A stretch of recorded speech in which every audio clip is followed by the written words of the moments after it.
맞이해서 사랑하는 새날교우 여러분들의 모든 가정 위에 그리스도의 평화와 하나님의 끝없는 은총이 언제나 충만하시기를 먼저 주의 이름으로 간절히 축원을 드립니다. 여러분, 독도가 어느 나라 땅일까요? 우리 땅이라고 하면 이게 논란의 소지가 있습니다. 독도는 한국 땅, 여러분 땅이 아니고 우리 모두의 땅이죠.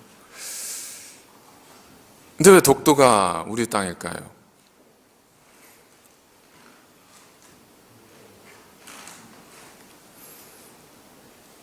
이제 이러면 굉장히 복잡해지기 시작하는데, 독도가 우리 땅일 수 있는 이유가 몇 가지가 있습니다. 가장 분명한 건 역사적인 기록, 독도가 한국 영토라고 하는 그러한 역사적인 기록물들, 예를 들면 지도라든지 혹은 그 정부나 관공서에서 발행한 문서들, 여기에 독도가 우리 땅이라고 기록이 되어 있으면 그것보다 중요한 증거와 사료가 없죠. 근데 그것만이 아니라 독도가 우리 땅이라고 이야기할 수 있는 수많은 또 다른 스토리들이 있습니다. 그 중에 안용복이라고 하는 한 사람이 있었습니다. 역사 자료에 의하면 이 안용복이라고 하는 사람은 그 관노비, 그러니까 지금으로 따지면 뭐 관가에 이렇게 소속된 노비, 노예라고도 하고, 혹은 어떤 분들은 뭐 몰락한 양반이라고도 하고, 뭐 여러 가지 설이 있긴 한데 주로 이제 관노비라고 이렇게 알려져 있습니다. 이 안용복이라고 하는 사람이 어떻게 하다가 울릉도에 이제 가게 되었습니다. 그래서 아마 역사자를 살펴보니까 뭐 그 배를 타고 나아갔다가 표류하다가 울릉도에 어떻게 도착을 하게 됐는데, 거기에서 뭘 봤냐면 일본 사람들이 울릉도에서 고기를 잡고 있는 걸 본 겁니다. 그래서 이 안용복 씨가 기가 막혀서, 야, 여기가 우리나라 땅인데, 조선 땅인데 왜 너희들이 여기서 고기를 잡냐 하면서 그 사람들과 거기서 다툼을 벌였습니다. 가, 안 가 하면서 싸우게 되었습니다. 그런데 이 안용복 씨가 그때 뭐 대단한 배를 타고 간 것도 아니었기 때문에 이 싸움에서 밀려서 일본 사람들이 이 안용복 씨를 데리고 일본으로 이제 데리고 가버렸어요. 어디로 갔냐면 대마도로 데려갑니다. 왜냐하면 이 사람들이 대마도에서 고기 잡으러 왔던 사람들이거든요. 대마도로 안용복 씨를 데려갔어요. 거기 가서 이제 감옥에 안용복 씨를 집어넣었는데, 이 안용복 씨가 너무나 당당하게 일본 사람들이 뭐라고 했냐면, 야, 울릉도는 분명히 조선 땅이다. 너희들이 왜 불법적으로 울릉도에 와서, 우리 땅에 와서, 우리 바다에 와서 고기를 잡냐. 너무나 강력하게 이야기를 하니까 이 대마도의 족장, 그러니까 대마도의 이제 리더라고 할 수 있는 사람이 이야기를 들어보니까 그게 사실은 맞는 얘기예요. 왜냐하면 대마도에서는 사실은 600년 전서부터 1400년대부터 대마도에서 뭐라고 조선 땅에 요청을 했냐면, 우리 대마도 사람들이 울릉도에 가서 거주할 수, 살 수 있도록 좀 허락해달라라고 요청을 했는데, 우리 조선에서 계속해서 웃기지 마라, 안 된다고 거절을 했었거든요. 이 안용복 얘기를 들어보니까 사실 그게 맞는 얘기예요. 그래서 그 안용복을 데리고 어디로 가냐면 이제 그 수도, 그 일본의 정부로 데려갑니다. 막부 정부로 데려가죠. 거기서 사정 설명을 다 해요. 그랬더니 일본 정부에서, 야, 네 말이 사실은 맞는 말이다. 그럼 어떻게 하면 좋겠냐? 그럼 우리가 울릉도가 조선 땅이라고 하는 걸 우리가 다시 문서로 써주고, 다시는 그 땅에 가서 우리가 일본 사람들이 고기를 잡지 않겠다고 하는 약속을 해주마. 그래서 문서를 써줘요. 이 문서를 가지고 안용복 씨가 다시금 조선 땅으로 돌아오는데, 대마도에서 다시 잡혀요. 잡혀서 50일 동안 대마도에서 이제 감옥에 갇혀 있다가 이 서류를 빼앗깁니다. 그리고 나서 풀려서 이제 우리나라 땅에 돌아왔어요. 와서 지금 있었던 그 이야기들을 우리나라 정부에 이야기를 합니다. 제가 이런 일이 있었습니다. 그랬더니 우리나라 이제 중앙정부가 아니라 아마 지방이었었겠죠. 지방정부에서 어떻게 했냐면, 야, 너 왜 쓸데없이 이웃나라와 국경 가지고 논쟁을 일으키냐? 너 쓸데없는 논쟁을 일으켰으니, 남의 국경을 넘어갔으니 너 곤장 100대. 그래서 이 안용복 씨에게 곤장 100대 형을 내려요. 그래서 이 안용복 씨가 울릉도가 우리 땅이라고 싸우다가 오히려 우리나라 사람에 의해서, 정부에 의해서 곤장 100대를 맞습니다. 그리고 나서 너무 억울한 거예요. 야, 내 나라를 지키다가 내가 이렇게 내 나라 사람들한테 어려움을 당하다니. 이제 내가 좀 울릉도를 지켜야 되겠다. 독도를 지켜야 되겠다. 그래서 스스로 독도 지킴이로 자처를 하고 수시로 울릉도와 독도에 가서 이제 독도를 지키는 거예요. 그래도 어느 날 울릉도에 갔는데 또 일본 사람들이 와서 또 고기를 잡고 있는 거예요. 그래서 안용복 씨가 너희들 거기서 그러고 소리를 질렀습니다. 근데 그때 안용복 씨가 그냥 평상시에 입던 체육복 입고 가면 사람들이 거들떠도 안 보니까 그때는 좀 있어 보이려고 갓도 쓰고 그리고 양반, 이 옷도 딱 입었어요. 그러면서 일본 사람들 향해서 거기서 그를 쫓아갔어요. 어디까지 쫓아갔냐면 일본까지 쫓아갔습니다. 일본까지 쫓아가서 대마도까지 또 가서 대마도에서 그 사람들을 붙잡고 니들 왜 또 우리 조선 땅에 와서 또 고기를 잡냐? 이 나쁜 놈들아. 그리고 거기 싸웠다고요. 그래서 다시 이제 일본 정부가 이 안용복 씨에게 미안하다. 우리가 다시는 거기 가서 고기를 잡지 않겠다고 또 서류를 하나 써줘요. 약속 문서를 하나 써줘요. 그걸 가지고 이 안용복 씨가 다시 우리나라로 배를 타고 옵니다. 와서 그때는 울릉도와 독도가 강원도에 속해 있었거든요. 그래서 강원도 감찰사를 찾아가서 이런 일이 있었습니다 하고 보고를 또 해요. 그랬더니 강원도 감찰사가 야, 근데 너 신분이 뭐냐? 너 노비 아니냐? 근데 너 지금 뭘 입고 쫓아갔냐? 너 갔었지? 이 나쁜 놈 너 관리 사칭했어. 그리고 일본과 또 우리나라의 정부의 허락도 없이 일본과 국경 분쟁을 또 일으켰어. 너는 안 되겠다. 너는 사형이다. 사형 언도를 내립니다. 근데 그때 일본과 교류하고 있어, 일본과 연락을 담당하고 있었던 한 사람이 있었습니다. 이 사람이 중간에 이 안용복 씨의 충정을 헤아려서 사형만큼은 면제를 시킬 수 있어요. 사형만큼 당하지 않도록 중간에 힘을 많이 썼습니다. 그래 나중에 사형은 되지 않고 유배를 떠나게 됩니다. 유배가 뭐죠? 지금이야 유배 저쪽 그 전라남도 뭐 해남 혹은 이런 곳에 경치 좋은 곳이지만 그때는 정말 사람도 살지 않는 곳이잖아요. 그곳에 유배를 떠나서 이 안용복 씨가 어떻게 죽었는지 더 이상 역사에 기록은 남아있지 않습니다. 그런데 이 사건 때문에 이 안용복 씨가 우리나라 관가에서 곤장 100대를 맞고 유배를 당했다고는 기록이 나중에 발견이 된 거예요. 근데 그 기록을 보니까 자세히 기록이 되어 있는데 무슨 얘기냐면 독도와 울릉도가 한국 땅이라고 하는 걸 일본 관리와 정부가 인정해 줬다고 하는 공식적 기록이 다 기록으로 남겨져 있는 거예요. 그래서 이 스토리가 나중에 독도가 우리 한국 땅이라는 것을 일본에게 더 강력하게 이야기할 수 있는 역사적인 근거와 자료가 되었다는 겁니다. 자, 그러면 질문을 던져보겠습니다. 여러분, 이 안용복 씨가 왜 그렇게 독도, 울릉도를 지키기 위해 싸웠을까요? 왜 그랬다고 생각하세요? 첫 번째는 울릉도와 독도가 한국 땅이기 때문에, 그리고 그가 중국 사람이었다면, 일본 사람이었다면 그렇게 싸우지 않았을 거예요. 그가 조선 사람, 한국 사람이었기 때문에 그렇습니다. 그의 마음에는 내가 지키지 않으면 누가 이 땅을 지키겠는가? 역사가들은 말합니다.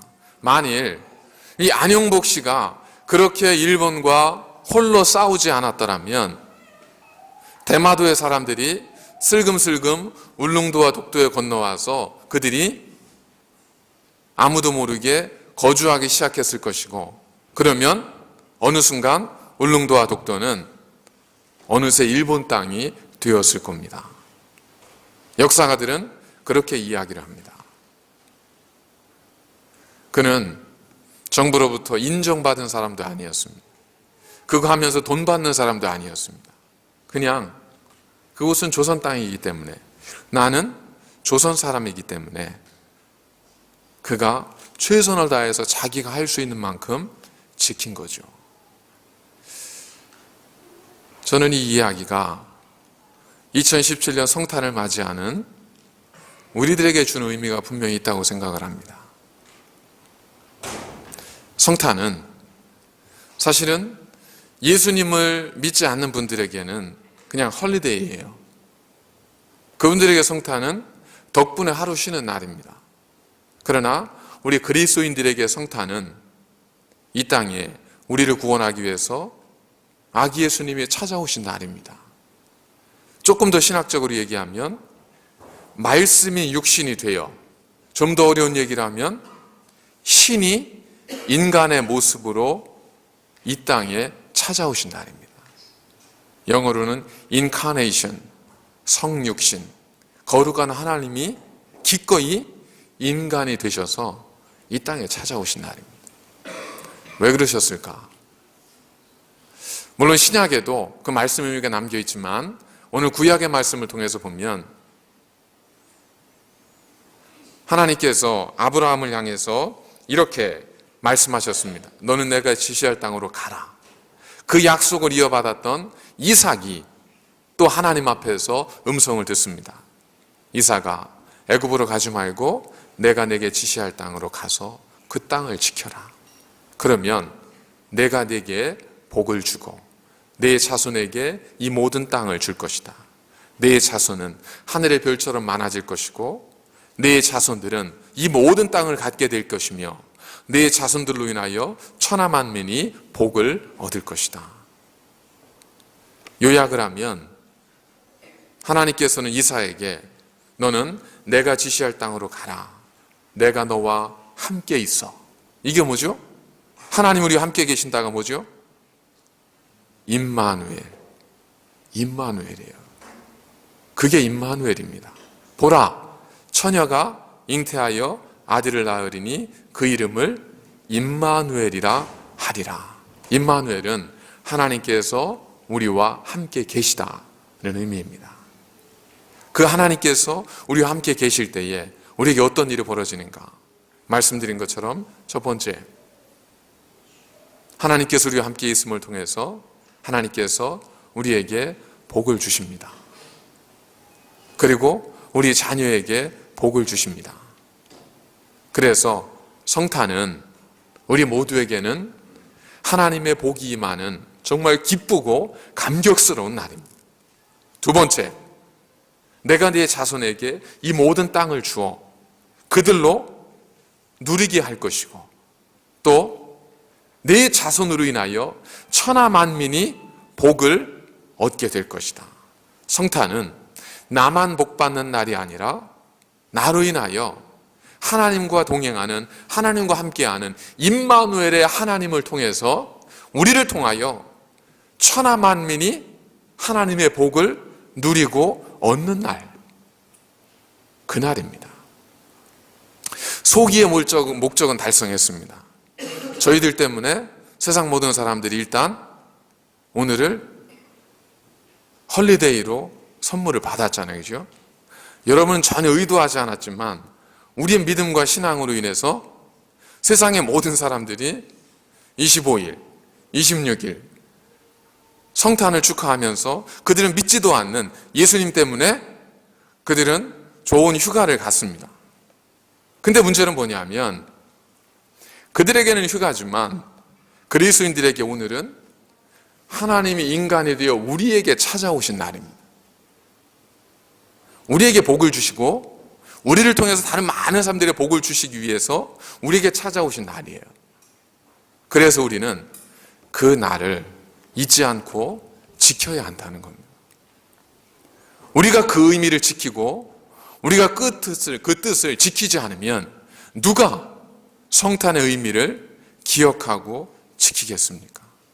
여러분, 성탄절이 처음 온 세계가 기뻐하고 온 세계가 축하하는 날이었을 때, 그때는 아마 모르긴 몰라도 우리가 왜 이 날을 휴일로 만드나? 아마도 예수께서 이 땅에 탄생하신 날이기 때문에 그래. 아마 그 이야기가 모든 입에서 다 전해졌을 겁니다. 그런데 어느 순간 이제 시간이 많이 지나면서 성탄절은, 크리스마스는 예수님이 오신 날이라기보다는 연말에 한 해 동안 수고한 사람들에게 주어지는 정말 휴식의 시간, 헐리데이로서의 의미가 이제 많은 사람들의 가슴 속에 자리 잡고 있지 않습니까? 오늘도 아침에 일어나서 아이들과 함께 선물을 풀면서 또 질문을 했습니다. 야, 오늘이 누구 생일이니? 예수님 생일이요. 그럼 생일에는 예수님이 선물을 받아야 되니 네가 받아야 되니? 예수님이요. 그럼 너는 예수님을 위해서 뭘 준비했니? 헌금이요. 어디 있니? 했더니 지갑을 가져와서 지갑에서 동전 하나 딱 꺼내요. 그래, 그럼 아빠도 네 생일에 너랑 똑같이 그렇게 어쨌든 선물 줘도 되겠구나 했더니 동전 색깔이 바뀌어요. 동전 색깔이 바뀌어요. 아마 자기 나름 최선을 다한 것 같습니다. 우리가 지키지 않으면 아무도 성탄의 그 뜻과 의미를 지키지 않습니다. 우리가 지키지 않으면 시간이 지날수록 성탄의 의미는 더더욱 하나님께서 기억하라고 하셨던 그 뜻과는 전혀 다르게 기억될 겁니다. 모르겠습니다. 20년이 지나고 30년 정도가 지났을 때 세상 사람들은 성탄을 맞이하면서 더 이상 예수님을 기억하기보다 지금은 그래도 모여서 예배라도 드리고 하지만 모르겠습니다. 과연 그때 수십 년이 지났을 때 정말 예수님의 탄생을 기억하고 기념할 사람들이 얼마나 될지, 그건 누구에게 달려 있을까요? 그를 믿는, 신이 인간이 되어 우리에게 찾아오셨다고 하는 것을 믿고 그분이 우리의 평화의 왕이고 우리의 구세주가 되시는 것을 믿는 그리스도인들이 그것을 지키지 않으면, 그것을 기억하지 않으면 아마도 사람들은 더 쉽게 성탄의 의미를 잊어버릴 겁니다. 어쩌면 저희들에게 주님께서 그 책임을 주신 것이 아닌가 하는 그러한 마음을 갖습니다. 그래서 참 저도 많은 기간 생각도 못하고 성탄을 우리끼리 즐겁고 우리끼리 행복한 시간으로 이렇게 삼았다가 참 올해는 많은 것을 깨닫게 됩니다. 더 이상 우리만의 잔치가 아니라 오늘 성경에서 말씀하는 것처럼 우리도 복을 받고 우리를 통해서 천하 만민이 복을 받을 수 있는 그러한 날, 어떻게 하면 그런 날이 될 수 있을까? 한번 기약 없는 약속을 해봅니다. 2018년 성탄절에는 우리 모든 교우들이 주님 앞에 정성스럽게 준비한 선물들을 다 가지고 오셔서 그 선물들을 예배 끝난 후에 잘 포장해서, 그래서 한 번도 성탄의 선물을 받아보지 못했던 사람들, 혹은 성탄의 선물을 기다리지만 기대할 수 없는 그러한 어려운 이웃이나 또는 어려운 아이들, 성탄조차 사치스럽게 여길 수밖에 없는 그런 아이들에게 비록 작지만 그러나 우리를 통해서 하나님께서 천하 만민에게 복을 주시기 원하신다는 그 뜻을 우리 새날교회가 좀 실천하시면 어떨까? 그러면 참 좋겠다 하는 마음을 갖습니다.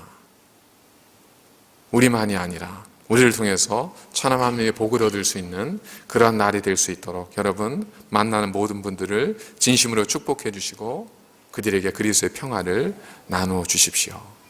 하나님은 여러분과 함께 계십니다. 기도하겠습니다. 거룩하신 하나님 감사를 드립니다. 오늘은 이 땅에 육신의 몸을 입고 오신 거룩하신 하나님을 기념하는 예수 그리스도의 탄생 성탄절입니다. 우리에게 평화의 왕으로 평강의 왕으로 찾아오신 주님, 이제 저희들로 하여금 우리만이 복된 날이 아니라 우리를 통하여 다른 많은 이들에게도 복이 되어질 수 있는 그러한 정말 주님을 기억하고 기념하는 아름다운 날이 되게 하시고 영원토록 주님의 오심이, 주님의 태어나심이 주의 백성들을 통하여 기념되어지고 찬송되어질 수 있는 거룩한 날이 될 수 있도록 우리 마음속에 함께 하시며 우리를 깨우쳐 주시고 우리와 동행하여 주옵소서. 이 땅에 평화의 주로 오신 예수님의 이름으로 간절히 기도드립니다. 아멘.